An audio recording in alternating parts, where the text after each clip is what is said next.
Hi, welcome to the Product Momentum Podcast, a podcast about how to use technology to solve challenging technology problems for your organization. Okay, so Sean, today we're talking about really what the ultimate goal should be for pretty much every software product out there. And we propose that that's advocacy. It's looking for users and building users who are advocates of your product. So everyone really is an advocate of some product, some company that's out there in the world. And we're going to talk about really how do you earn, and we use that word specifically, how do you earn advocacy and then measure where the users are at in their journey in becoming advocates. Because for us, in our opinion, advocacy is not done overnight. You have to be very intentful how you build advocacy.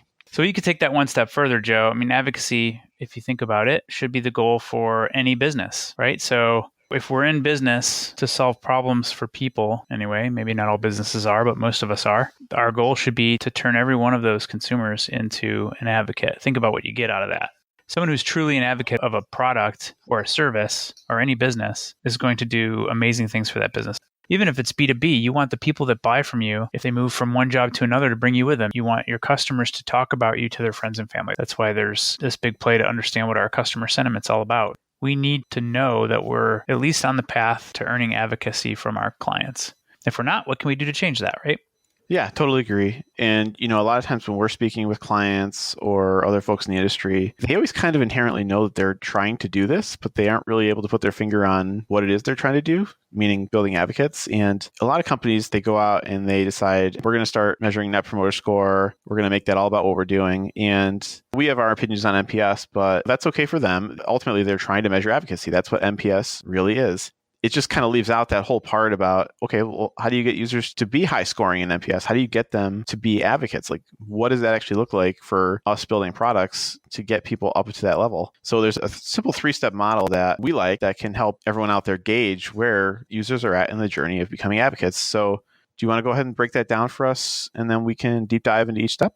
Absolutely. So let's start by talking about the definition of advocacy and what it is. And to us, it means that your customer, your consumer, whoever's using your product or service, they're so moved by your product or service that they're willing to invest in its future. So that means that they either share it with their friends or family, maybe in conversation, maybe electronically, who knows? Maybe they give you an email address of a friend who might like your product or service. They share something publicly, like a review on a review site of some sort. Or even better, they give you feedback. They reach out to you and invest their time and energy in telling you how to improve your product, right? So these are acts of advocacy. And this is what we're really looking for in terms of a measurement system. But we also believe, going back to the journey framework, so to speak, that in order to get an advocate, that consumer must first be a loyal user of your software product, meaning they come back self-determined to use it again if they have the same problem to solve. They're not looking for any competitive solution. And before they'll ever become loyal to your product, they first have to trust your product, meaning they make their first investment of time, energy, money, or whatever in your product or service. That essentially becomes what we call the loyalty ladder, or our user's journey on any software product through trust, loyalty, and advocacy. We want to look for those 3 key things and the behaviors that would indicate that those 3 things are occurring. And if you are doing an NPS or any sort of sentiment analysis, you should find that if you move the needle on those factors, you're naturally going to move the needle on user sentiment as well, right, Joe? Yep, that's absolutely right. So if anyone's driving or on the go and can't write anything down, let's recap once more. First, you got to earn trust, step 1. Step 2, you got to build loyalty, and that takes time. And step 3 is you've got to earn their advocacy and help them tell their story. All right, so let's think about the simplest e-commerce application. You may define ROI on your shopping cart investments as like an increase in monthly revenue or dollars spent, right? But in the longer run, isn't an advocate more valuable than a single purchase in almost every case? Shouldn't we be more interested in building a loyal relationship with a client and getting them to come back and use our product, even if they're not buying from us every single time they come? They're learning about a product, they're learning about a service, they're reading reviews, things of that nature. We want to know that our product is actually adding value to their purchasing decision or to their life in the context of whatever it is we're selling. That's going to get us on the path to advocacy. It's not just selling them a product through a website. Right, Joe?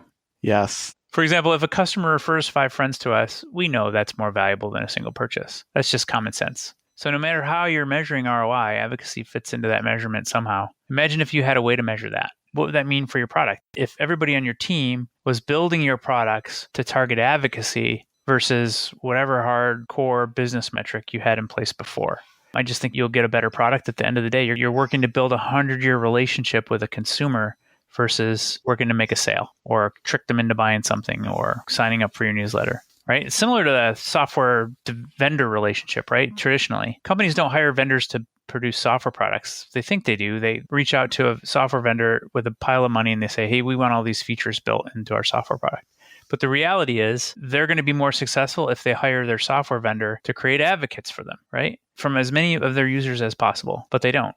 So we've been using the analogy of the loyalty ladder to create our customer journeys and to discuss and keep our teams aligned on that overall goal of getting as many advocates out of the users of our software products as possible. And the loyalty ladder, if you think of it as a ladder, talking about the microtransactions that move people up or down, right? They move towards trust, towards loyalty, towards advocacy, or they move the other direction. Joe, do you want to give a couple of examples of that? Yeah, I think it'll be helpful to just kind of picture how the ladder works. So for the microtransactions concept, let's think about an email newsletter subscription. So you're on a website, you're in an app, and they say, hey, you want to give us your email address? We'll send you some super valuable information.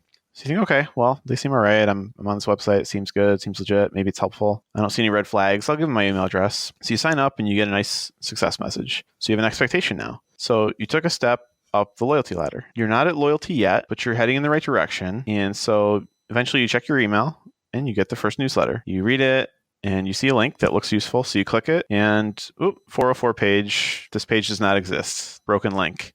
At that point in time, you just got bumped back down the ladder just a little bit. So I'll stop there because that's an example that could keep going on and on. Maybe they then respond to you well through customer service, or they actually send a follow-up email. Maybe they notice they had the broken link and they fix it. But every interaction with the product, with even your brand, like you said earlier, across all the channels nowadays, whether that's online, offline, it's all incredibly important and has to be considered as a whole of the customer journey. And so we're going to ask Adam about that, actually. We're going to ask him about the customer journey and how Amazon looks at that. But, I have this experience with banks all the time. I love the app. I use the online interface. It's great. And then I get stuck in a phone tree. I got to hit 5 options before I can actually get to a person or solving my problem somehow. It's brutal. So we're talking about software in this podcast, but it really applies everywhere. And so if you're not thinking about the experience holistically, that's a problem. And that's why we're seeing chief experience officers, that title popping up a lot more these days. The whole concept of customer service is not a department. And something that's really interesting to think about related to emails, what are the quality of the email addresses that you're collecting? I'm sure everyone here has got like a primary one they use. Maybe it's their full name, at Gmail or something. You've always got the secondary one as well that you use for junk mail. So it's always been interesting for me to think about, are you collecting someone's primary email address that they check all the time, or are you collecting their junk email address? And that's really hard to measure, but I just think it's an interesting concept to think about. So back to loyalty ladder, I had someone recommend to me a year ago to try a Fitbit. So I've been trying the brand and people around me are wearing them. So, I decided to buy one. And then I began using the app and really enjoyed it. And it would prompt me to give feedback and overall improve my data, make sure it's correct and everything. So I wore it enough. I invested time into it to try it. I then thought, I'm getting use out of this. I like looking at how I'm doing. So I started to go in and adjust my data. I had earned their trust. So I went in and started tweaking my numbers, entering water consumption, all those kinds of things. So at that point, I knew I wasn't going to buy another health fitness watch or wearable. I was loyal to it. And then finally, since I was enjoying it so much, I decided I wanted others to try it. So it was right around Christmas time. I started to give it as a gift. And I thought to myself, wow, I'm really an advocate of Fitbit because I'm willing to give it to friends and family and tell them that this is worth them investing their time in and trying. So that's more of a hardware product. The software played a large role in that, but it doesn't always have to be something major either. It's the little things along the way that move you up and down the loyalty ladder. Totally agree, Joe. Each interaction you have with any business, it's a step up or down. I'm a little disappointed, I have to say, because clearly wasn't on your Christmas list, but I'm impressed. No. When's your birthday, by the way? I got to... Anyway, so I've got another story. So this is not just a software product problem. This is also a cultural problem for business. And the reality is if the business culture is not aligned with the software product, you're not going to be able to truly earn a loyal customer because they have to have a consistent experience across all of your channels in your store, wherever they are, not just with the software products. But the software is a good place to start. So I have a little story too. I'll tell about my mechanic. So I bring my car in for standard brake pads. I'm not, expecting anything major to happen. But at the tail end of the day, he's working on my truck, actually. It's a GMC Acadia. And I'm on my way to pick it up and get a phone call. He broke the brake lines. And, in my younger years, I had a similar event happen, and the mechanic told me that the brake line was broken and he found it when he got in there, and created a very bad experience and never went back to the mechanic again. But this guy says, you know what? You're on your way in. Why don't you just come on in? I'm going to let you borrow my truck so that you're not without a car, because I know your wife's driving you in. You need the car. I'm going to take care of this. We made the mistake. It was a total mess that we created. We're going to take care of you. So just think about that. Think about how that made me feel. And we all have this experience where we have a service disruption in what's expected from a business that we're hiring. In theory, I will never use another mechanic, right? I'm always going to go back to this guy because he knows to be honest, because that's a big key piece of the trust formula, which we'll talk about in another episode. He knows that if there is a problem and he stands behind it, I'm going to trust him forever into the future. I mean, service disruptions are possibly the biggest opportunity that you have for generating that story that your customers will tell when they ultimately become advocates, right? People do not expect you to be perfect, but they do expect you to have integrity. And the reality is, integrity is rare. It's rare, it's memorable, but it's cultural too. You have to fit it into your business's culture. Software should support that, but you still have to build it into your business's culture around your products and services. I'd even go as far to say you could stage bad experiences to help boost your clients over that advocacy threshold, right? Yeah. But yeah, it would be a little unethical, probably a bad idea. So anyway, we believe in the power of this cascade: trust, loyalty, advocacy. We've even built workshop exercises dedicated to getting everybody on the team kind of aligned with getting our customers to advocacy as quickly, as effectively as possible without manipulation. But we're going to save those conversations for future episodes as well. All right, so Joe, let's talk about trust. Let's talk about how we define trust and what it means in the context of a software product. So yeah, this is trust in the context of the product we're talking about. It's not trust in the way a lot of people think about it, like I trust you, so I'm okay with marrying you, or I trust you with my life. This is trust in the context of our users behaving and using my products in the sense that show that they trust it. And we usually look for this in, are they willing to make an initial investment in the product? And this can come in a variety of ways. It may be an investment in a monetary term, like they're willing to give money for the product. It could be an investment in data or information. And so some examples of this would be, signing up for an email list. Your email address is very personal to you. People live in their email all day now, and to get spammed by something is a big deal. They actively avoid it. And if they don't trust a brand or a product, they will not give them their email address, or they'll give them a fake one. But in this case, that is an investment. Facebook, for example, you are trusting them to some extent because you're willing to give them certain information about yourself. Your birthday, for example, there has to be a trust aspect there because your birthday is used across many other software products to be part of your identification. So we are looking for that also in e-commerce products with, are you willing to buy a product? Even one, even if it's for $5, are you willing to do that and take that leap? And then as we talk through loyalty, which is coming up next, we'll learn about how do we see that trust evolve into loyalty? What are we looking for there? And I know, Sean, you've been thinking about loyalty lately and how that transforms from trust and what that looks like. I also think time is one of the things that you could measure trust for. Like, they may tell you who they are, but it doesn't necessarily mean they trust you yet. Like, if you have a product that it takes a long time for you to earn enough trust for them to actually sign up for your service or sign up for your product, it may be the amount of time spent learning about something. The key is that it's an investment. It's that first initial investment that we think should be the measure of trust for any given product. And it's generally time, money, or data.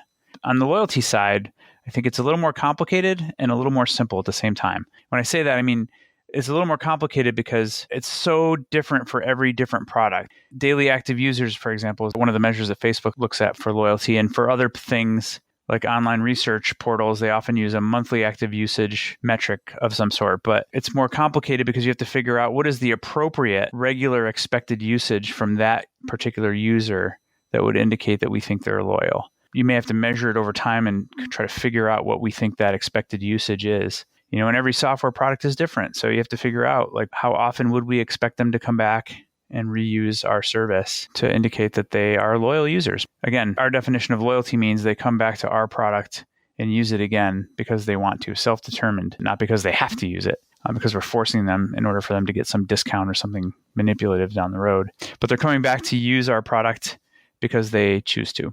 Right? That means something important. It means they're not looking at any other competitive solution for this particular problem in the world that they're solving. So that's how we measure loyalty. It's an indication of their recurring expected usage of our software product. And we want to get the most people from our ecosystem into that regular state of usage. Right, Joe? Yeah. And then finally, if you're lucky enough to get them that far, which a lot of companies are not, they don't know how to turn loyal users into advocates. Well, you have to give them tools. You have to empower them to be advocates. And by advocates, they're essentially a mini Salesforce for you. They're out there spreading the word. Basically, word of mouth is negative, but for when it's the positive, it's typically an advocate type situation where you've just had a great experience and you want to tell the world. You want to tell your friends, your family, you want to recommend them on Facebook, you want to tell whoever you can. And the second you hear someone asking for a product or service that fits a need, you have that example ready to tell them about. And not only that, but if you ever hear anyone bad-mouthing that product or service or company that you're an advocate of, you defend them. You step up to the plate and you say, that's not true. I actually had a good experience with them. And you try to fight that fight for them. And so they become an extension of your company, essentially. They don't work for you technically, but for all intents and purposes, you want to be treating them as if they do and, collect feedback from them, give them the first chance to give feedback. These are prime candidates for beta testing and collecting feedback from. So pull them in and empower them to be a voice for you. Right. They clearly care about your product at that point, right? If they're an advocate, they're self-motivated to invest in its future. Feedback, sharing, all those sorts of things. Those are clear measures of advocacy. And that's what we're after, like for every product, like we've talked about ad nauseum at this point. So what are some examples of some specific products that you use, Joe, or that you've thought about? And what kinds of measures would you think you'd put in place that would indicate the user trusts the product, the user is loyal to the product, and ultimately the user is an advocate of the product? Sure. So for trust, we like to look at kind of first line metrics, signups. Are they willing to create an account, regardless of how much information the account is asking for? But, that's another thing you can look at is, are we more likely to get more accounts if we just ask for a first name and an email rather than a first name, last name and email? That's all things you can work out, but we're looking for, are they willing to invest their data in that sense? In terms of time, are they willing to use the product for a few minutes and invest into it to get a better result out of it? And then monetarily, we look at, how can we make that first purchase the easiest it can be? How can we get them to do a trial and then sign up, or just make that first purchase maybe at a discounted rate or some other way to at least pull them in and get them to try it? That's all something you learn through the user feedback mechanism of figuring out why they're not taking that first step. Because before trust, there is that awareness factor of, do they even know about your product? So once they get there, we can figure out how do we get them to build trust with the product and make sure we're approaching it properly. Right. We were in an interesting conversation yesterday with a very large insurance company, and that question came up like, all right, so we want to earn trust. We all agree this is important, but where do we start with awareness? Like, how does marketing fit into this whole thing? And the reality is, if you're running a business, you got to be thinking about that. So what does your lead generation funnel look like? But what you're doing out there in the market to bring people to the product is not quite in the domain of like, what can the product do to actually convert these people, right? Yeah. And in certain industries, even they come with these misconceptions attached to them because they've been beat up in the press or they've had something happen years ago that's no longer the case. And you may have to work harder to build trust with your users if that's the case.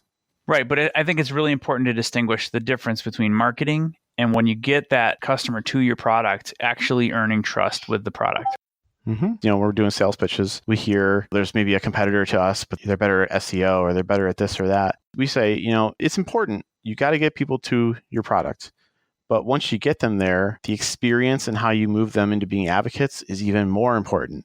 And that's what we try to focus on, is that actual product, that user, and getting people ultimately to be advocates.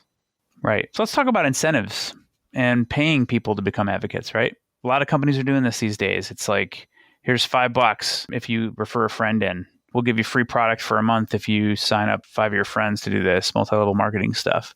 So lots of companies are finding success and the ability to grow through that, but then they're seeing a lot of fall off after they get these customers in the door, or they'll switch to another company because they're not actually thinking about and earning and keeping trust and loyalty, right? Right. So, I've got friends who they'll refer me to things and it'll say, you get $20 and so will your friend if you sign up for this.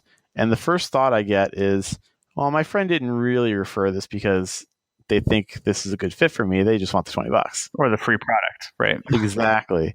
Exactly. So it does come with strings attached, essentially. So it kind of reduces the authenticity of that referral in that case.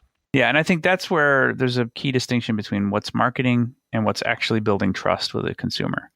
Awesome. So we have talked about ways to build trust, loyalty, and advocacy, and ways to measure trust, loyalty, and advocacy. And we plan to dedicate future episodes to each one of those specific things. Today was really about being cognizant of the fact that users do go on a journey with you, and you do have ways to measure and influence how they move up the loyalty ladder into advocacy. And we have to always take into account, and again, we'll have another episode on this at some point in the future, it's their journey and not your journey. And this framework, this trust, loyalty, advocacy thing is a way for us to have a healthy, thoughtful approach to measuring our long-term relationships with the customers that we're bringing into our ecosystem. We believe that brand advocates are the lowest cost path to your next 100-year relationship, right? That long-term customer relationship that you are really after, not just the short-term sale or the short-term lead gen or, getting that customer in the door. You shouldn't take it for granted. We have to treat each and every advocate as though we intend to maintain a 100-year relationship with them, because we believe in our heart of hearts that an inspired customer willing to defend and promote our brand is the best investment that any firm can make. Yeah, so anytime you see any sign of advocacy or potential advocacy, someone's wanting to be an advocate but can't for some reason, your spidey sense should go off and you should pursue that with everything you've got. Once you get those true fans, those advocates, that is how these Silicon Valley companies scale so well. Is they take that and they run with it and they build advocates very, very fast. So Adam, thanks for joining us today. We have Adam Bates here, Amazon. Hello. First thing we should really just say is congratulations to Amazon on 100 million Prime subscribers. That is pretty insane. Yeah, they're getting up there. No end in sight. So Adam, can you tell us a little bit about what your specific role is at Amazon and what you're working on day to day? So currently, I'm head of product management and UX for a business unit of Amazon that is focused on the household consumables shopping experience and how we come up with ways to really grow users' participation in that set of products. By consumables, we're really talking about things that you might typically buy at the grocery store or other stores, related to that. I think folks often think about like fresh products, produce, that sort of thing. And that's certainly one aspect that's available in certain markets to Amazon customers. But there's also a much wider set of products that's available: snack foods, pantry type items, household cleaning supplies, your personal care supplies, beauty and grooming sorts of things that Amazon offers. And so, yeah, we're looking at what we can do innovation wise to get people to partake more of that from Amazon. So Adam, how did you get your start in building software? Was this something that you consciously made a choice to go do? Did you kind of fall into it? How'd that all happen? You know what? I've always been a nerd. I've loved messing with tech and using it to solve tough problems or simplifying various aspects of life. I definitely was around back before the days of Spotify. So, like things like getting your music files into MP3s, moving them around, organizing them, sharing them, making party playlists, that sort of thing. Those are the sorts of things I would find myself just piecing together my own tech solution or scripting or,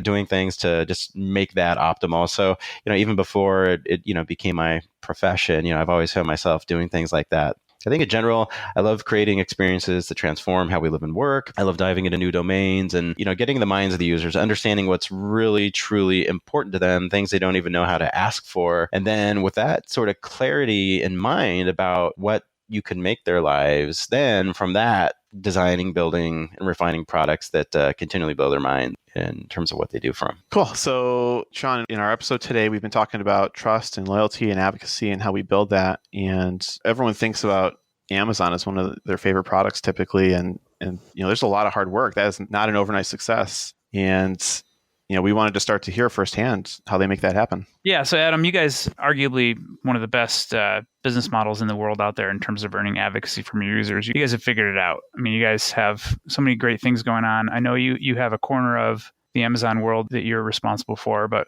we're hoping to get a little bit of insights and maybe share with our audience some of the things that you guys have learned about earning advocacy, earning loyalty from your users, earning trust, and maybe even learning a little bit about how you guys measure that stuff.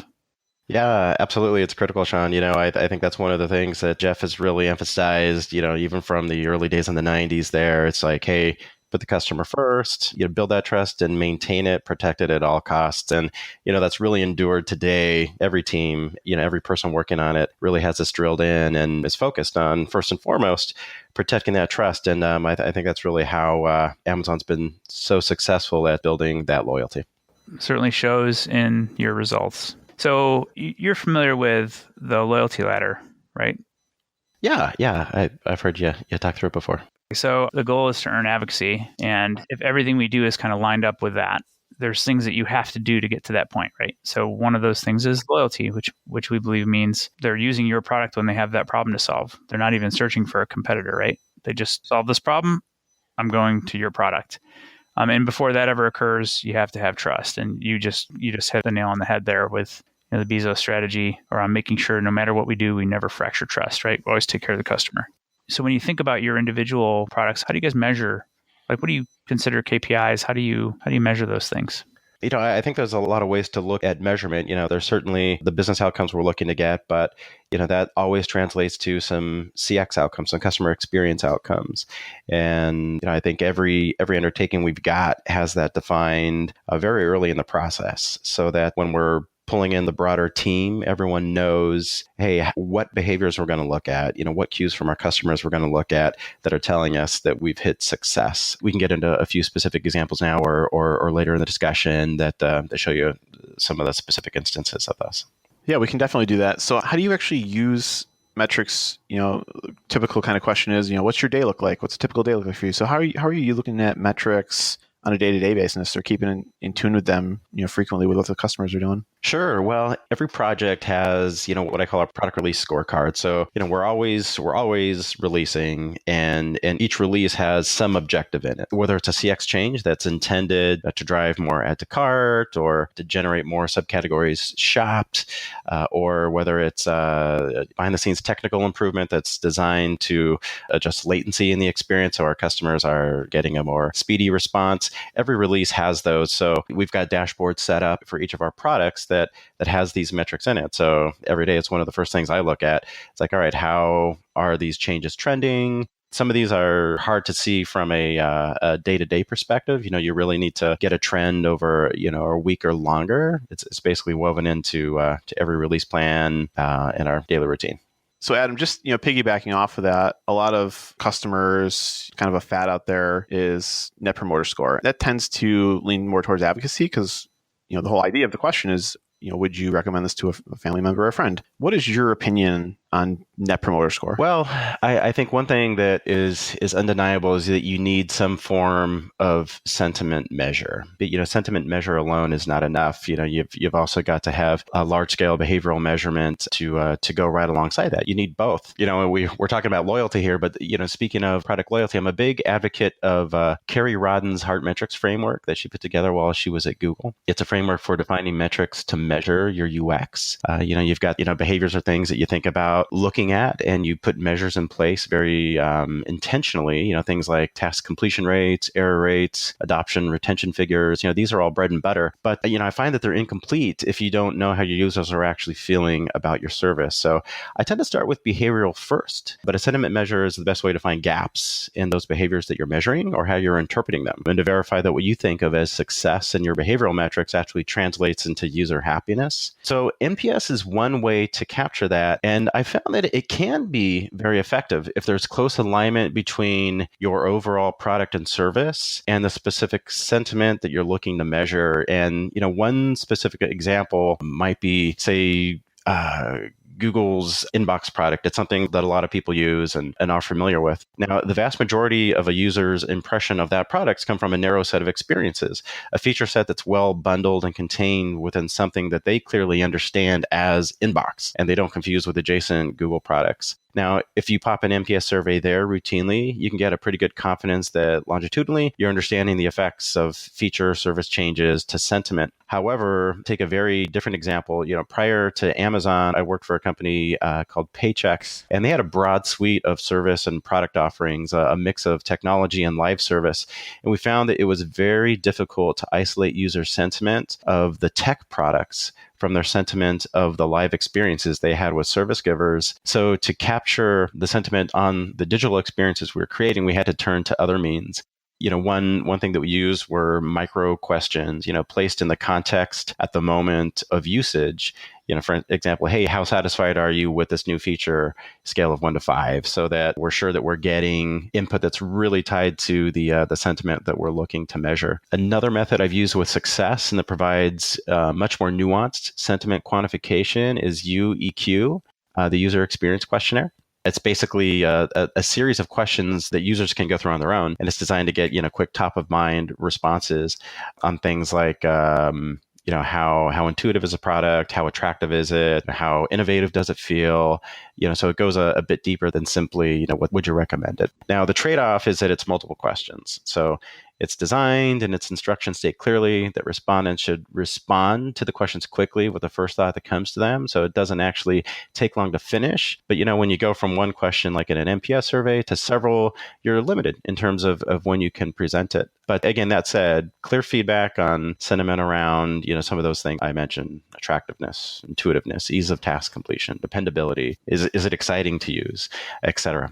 And, I might add one more point of sentiment measurement, and like single air quotes here, and that's anecdotes. This is certainly a very Amazonian thing, and something that I identify with is that PMs and designers should make it a regular practice to seek out anecdotes, to ask users or to create mechanisms, in app to collect what they think about something specific, a specific experience, and to collect unstructured, open feedback that can be looked at. This is a highly effective way to find blind spots in your other measurement, and really to say, if what you're hearing in an anecdote after anecdote is not supported by your other large-scale measurement, you may have a measurement or interpretation gap, and you really need to start digging to figure out what it is.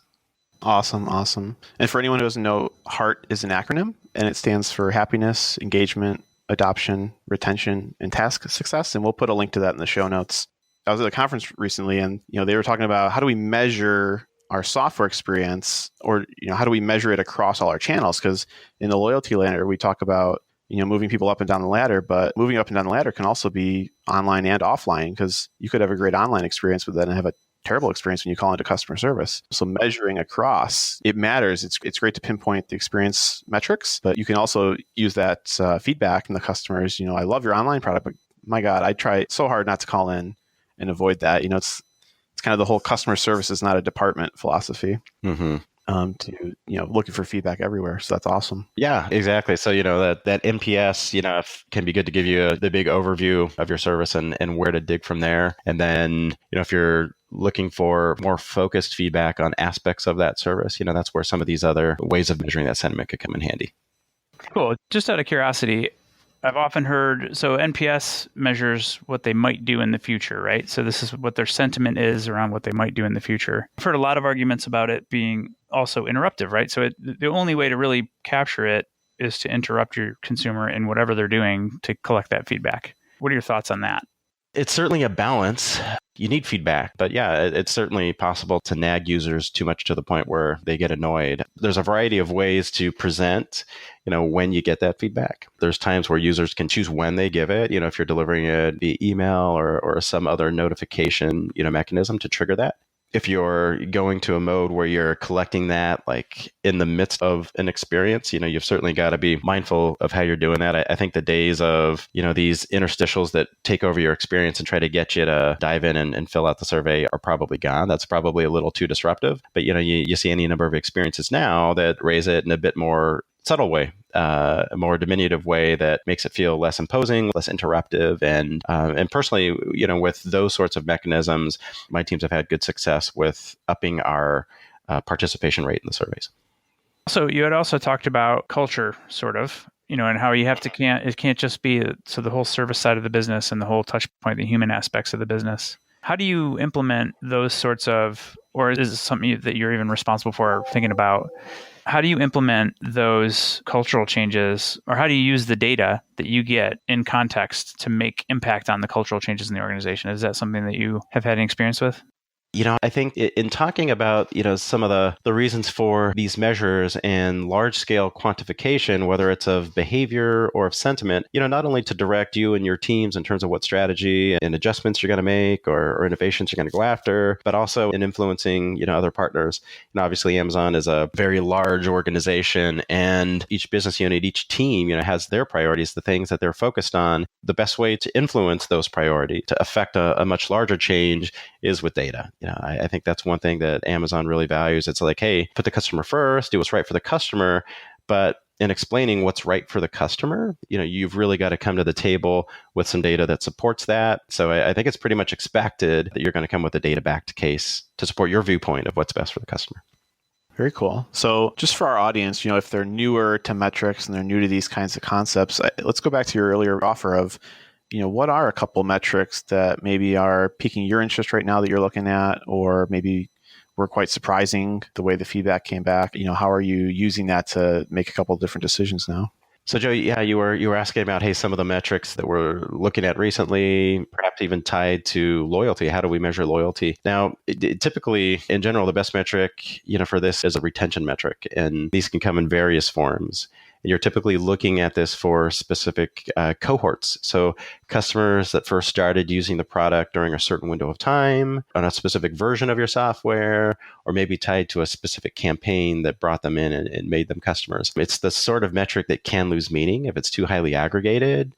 So like across your entire user base, it may get diluted. But in one example, we are looking at how do we create more of an ongoing dialogue with shoppers to better help them maintain the inventory of things that they need in their household. So as you might imagine, something like that not only is an experience you encounter when you come to Amazon deliberately, but also when you're off Amazon and we're reaching out to you to engage you and employing some engagement tactics. So in that sort of example, I think some of the things that you might look for are how many notifications are they actually responding to, and does that get degraded over time? That might tell you something about the quality of the messages you're putting out there when you're notifying them. Are the things you're notifying them about just not that important to them? Those are the sorts of inferences you begin to make. In another example, we are looking at, hey, how do we go out and help specific brands acquire new customers to what they're doing? And one of the tactics we use in that is by sending unsolicited products to them on the behalf of brands. Now, in that sort of example, it's pretty straightforward. We look at the activity of those customers really by a few different groups, by the targeting strategy, by the campaign that went out to try and acquire them. And then, once they're on Amazon, how many brand orders are they placing in a 90-day window? That's a sign of their loyalty. What does the frequency distribution look like for the number of orders from folks that receive a sample? And that really begins to give us a feel for, all right, yeah, how effective is that particular tactic in attracting loyal customers versus ones that may just try a product once or twice.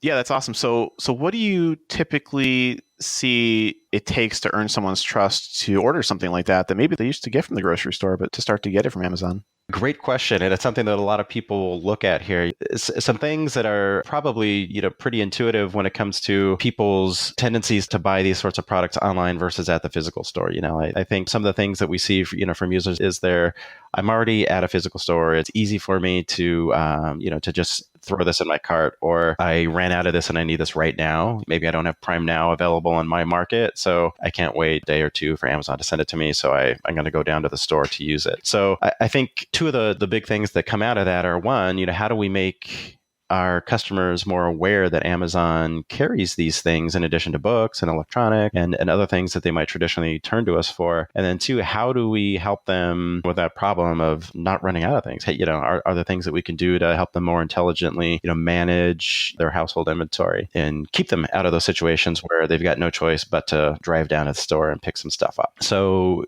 to generalize, it's really like identifying the unique problem that online consumable shopping can solve for them, and coming up with unique experiences to address that.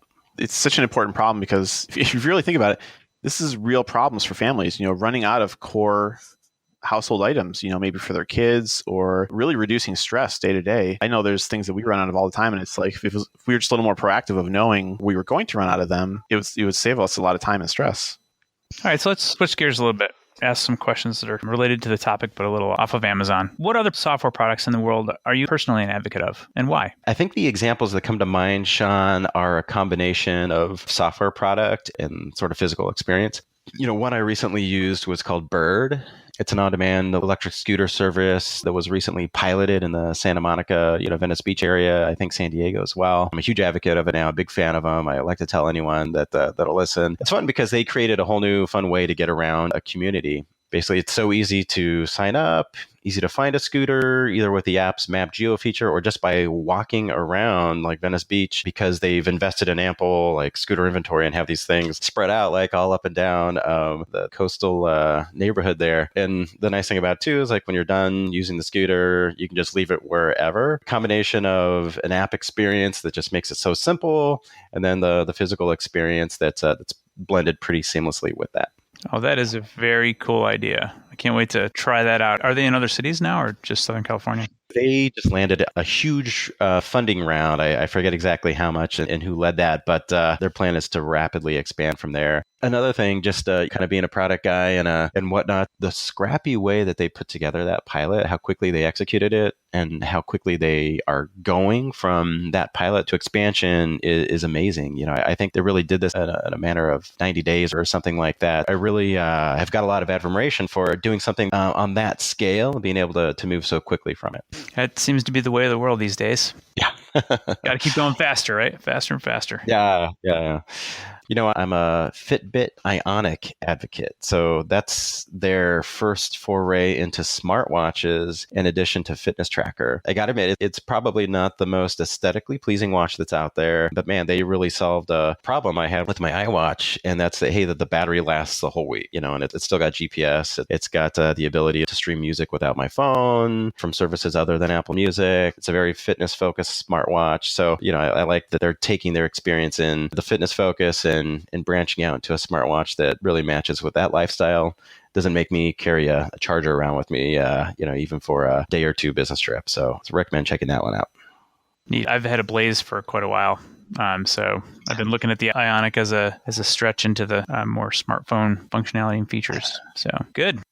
One other example that comes to mind, and it's not new by any means, been around a while longer, but is, again, a combination of app experience and real-world physical experiences. I'm a big advocate of Lyft, specifically over the other popular options like Uber. From an app and driver experience perspective, they're not too different, right? But there is a set of other factors that had me advocating for them in favor of an alternative like Uber. I make a point of talking to the drivers, whether I'm in Lyft or an Uber, and drivers that drive for both, almost to a person, report that Lyft treats them better, has better incentives and training. And also my personal experience with Lyft customer service is that it's incredibly responsive, and they seem to, again, and this is with every interaction consistently, err on the side of the customer if there's a questionable dispute in terms of like what you were charged or whatnot. Whereas with another service, I might not even get a response.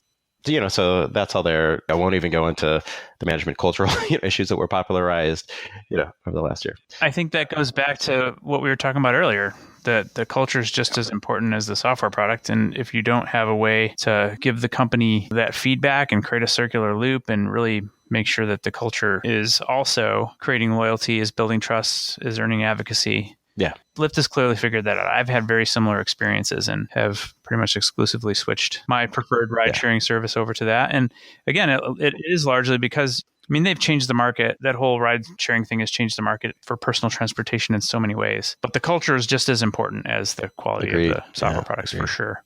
But yeah, again, for anyone who may be just getting into software development or is maybe trying to become a product manager or something like that, number one piece of advice is probably, experience overall for your product and your service and your company.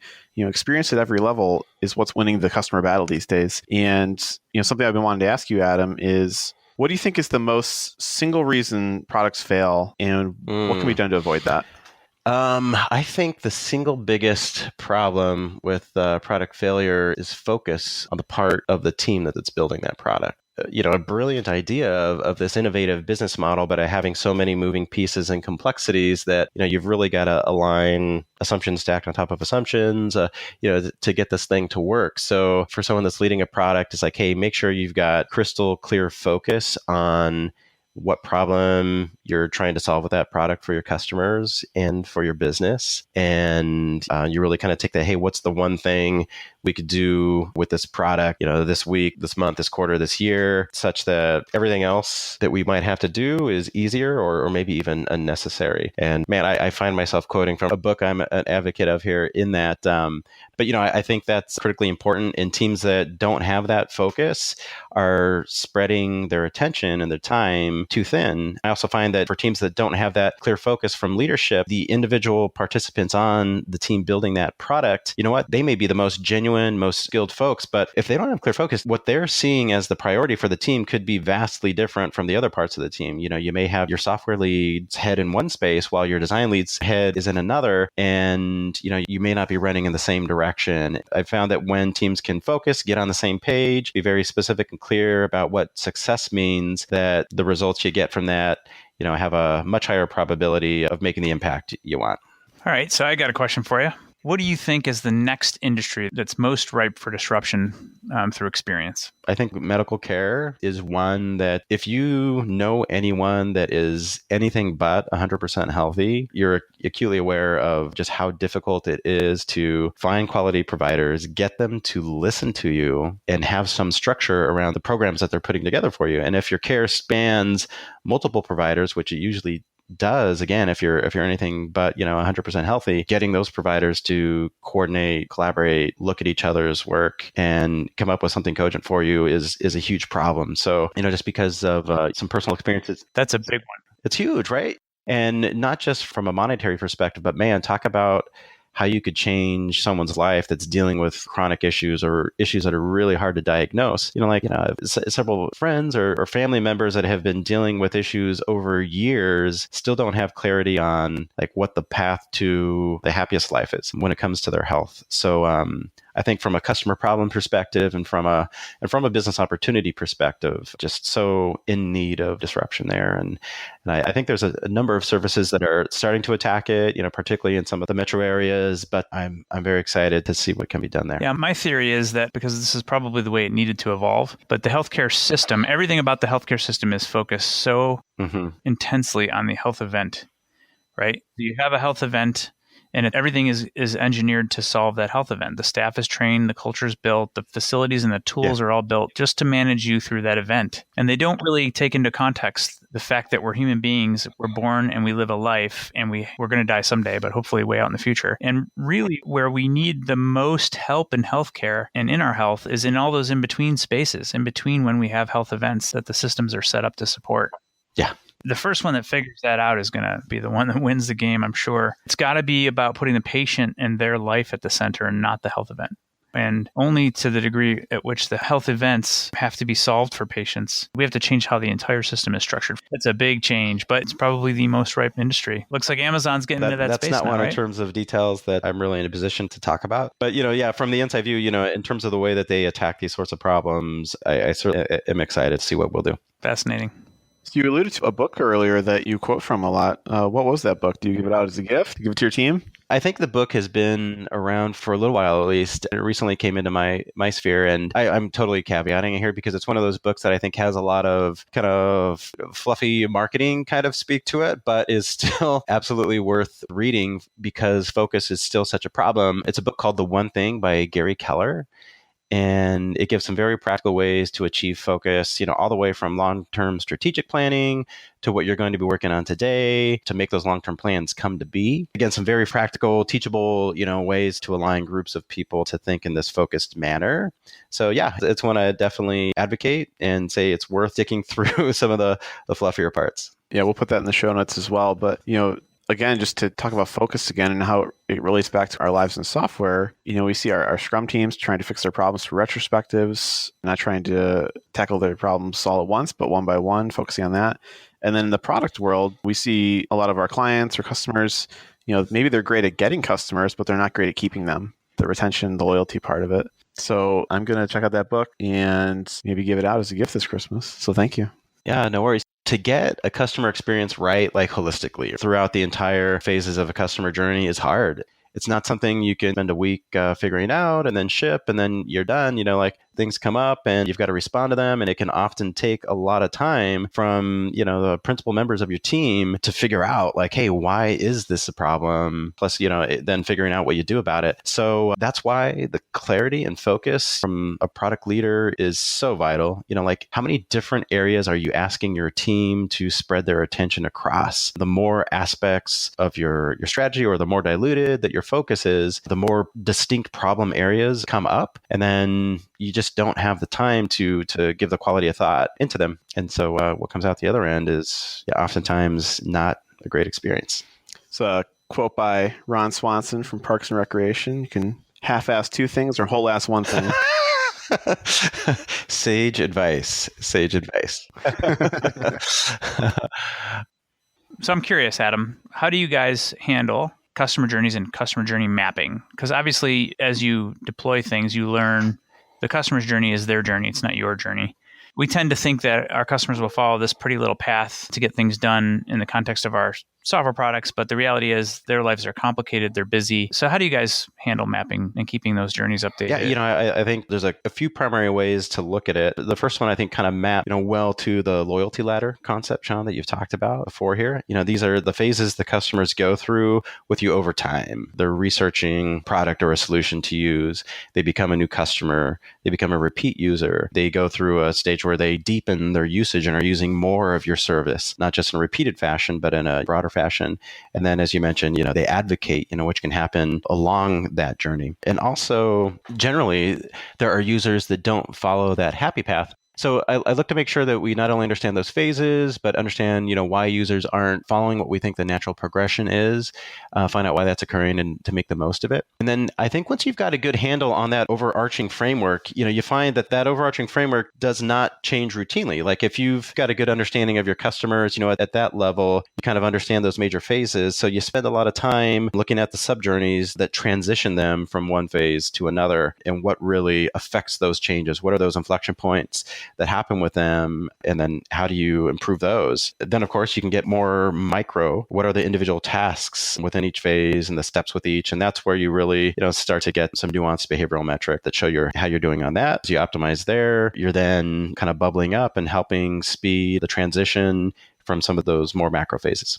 I have one more key question, and it revolves around that end goal. So we all agree, the holy grail, any software product, is to have your customers talking about it as it's the nuts. This is the thing you got to use, right? So I define advocacy as the point at which they invest personally in the future of your software product. That's a key indication this person's an advocate. And that could come in many different forms. It could come in form of a simple Facebook like. It could come in them actually having a conversation with their friends and family, right? MPS is kind of designed to keep some sort of sentiment measure on that. We look for the actual behaviors and try to help trigger them. That's going to come up in a future episode. Another key thing that we found as an advocacy behavior is feedback. Like if your customer takes the time out of their day to give you a feature idea or a product idea, or just to simply say, thank you, this product has improved my life, that's also an advocacy behavior. Is it something you guys measure? Is it part of your product success metrics? Just curious. Yeah, well, when you look at the Amazon retail experience, one of the most fundamental blocks is a review. And that's so fundamental to the Amazon ecosystem, right? And just like you said, if a customer will take the time to leave a review, to signal that they're invested in a couple of ways. One, they're invested in the Amazon platform to leave a review on it. They've got some investment or strong response, that could be a negative one on the product itself. But those are so valuable, and they feed into the algorithms in terms of how people discover new products, when products are recommended and surfaced and that sort of thing. And there's signals to us behind the scenes of, who are really customers that are engaged in Amazon as a platform. And I will say maybe to, a less structured way, I've done this at various product stop, including Amazon, looking at activity that can happen in social media is also interesting, usually less quantifiable than something that's like within your ecosystem that you can measure, but, healthy signs that people are reacting strongly enough to take the time to tweet about that and have that be something that becomes part of their online identity. Right. We've talked about the investment that they make. So they make this investment in the future of your brand. They're making an investment. You use the example of reviews. The more investment they make, the more invested they are, right? Because they've sunk this cost and they're showing that they care about this platform. It's powerful. The value you get out of an advocate is immeasurable as well. Think about Apple versus Android, right? They defend you in the marketplace. They are your army of salespeople helping you to talk about your product and sell for you. They're also, and I think we tend to underutilize this, they are going to be the best source of feedback for how could we make the product even better. True. And it's an opportunity, and they honor when you reach out to them and ask them for that sort of help in a non-aggressive, non-interruptive way, just as an invitation. Yeah, no, agreed. If you think about it, another way to look at it is they're putting their personal name and their own seal of approval on your brand. So valuable. Thanks for joining us, Adam. You never disappoint. You're an unbelievably valuable human being in the world, and I value the relationship that we've been fortunate enough to have over the last several years. Thanks, Sean. And Joe, appreciate you guys having me. Always a pleasure to chat, talk shop, and especially, about products and techs and customers and that sort of thing. So thanks. You got it. Thanks, Adam. Talk to you later. All right, so that's it for today. Thanks for listening. And we're not going to just talk the talk. We're going to walk the walk.